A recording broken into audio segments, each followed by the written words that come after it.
Okay, in this video we will talk about solving absolute value inequalities of the type where you have an absolute value that is less than some c, and here c is always going to be a positive.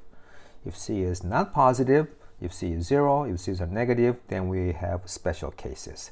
That will be discussed further later on in another video. Alright, so let's just quickly recap. There are two rules for solving absolute value inequalities, actually three if you want to include special cases. But here we're going to deal with normal cases, and even among those there are two types. First is the one that we have right now, where we have absolute value is a less than some constant positive number. And the rule for that is we rewrite this as a double inequality like this. All right, so that's how you remove your absolute value, and we had this type of problem in our previous video. Okay, so let's jump right to number one. Number one, I'm going to again remove my absolute value and rewrite this as this double inequality. All right, and here we'll just subtract -2 on all three sides, and we end up with a -5 less than or equal to 5x less than or equal to 1, and divide by +5, and we end up with let me move over to this side, -1 less than or equal to x less than or equal to 1/5. All right, so any number between -1 and 1/5, including the two endpoints, are our solution. So what is our solution? So that in interval notation, this will be written as bracket -1 bracket 1/5, and that's it for this problem. All right, number two is a little bit more involved because you have some other stuff in other than the absolute value. You have the 5 that's added and 1/3 that's multiplying. All right, so first let's go ahead, and you do need to have the absolute value portion by itself. Okay, that's how we can use this only then this will apply. Okay, we really cannot apply that rule right now. Okay, so first we'll subtract 5. That will give us 1/3 absolute value x plus 6 less than or equal to 14.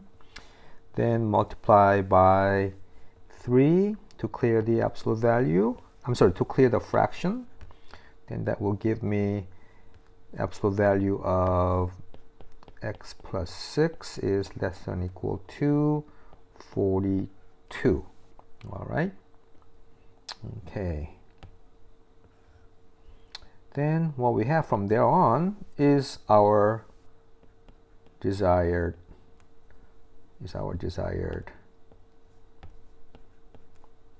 look.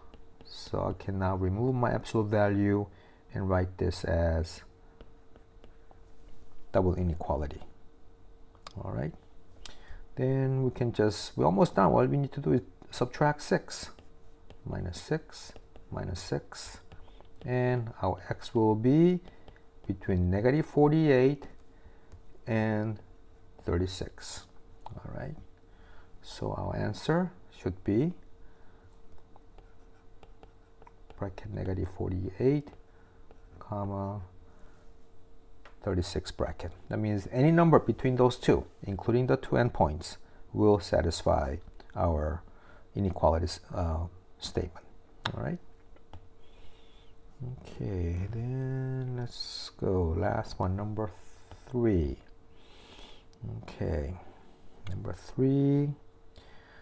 Let's just start by again, we need to remove the 30 and remove the -4 here. -4 is multiplying, so let's go ahead and subtract 30.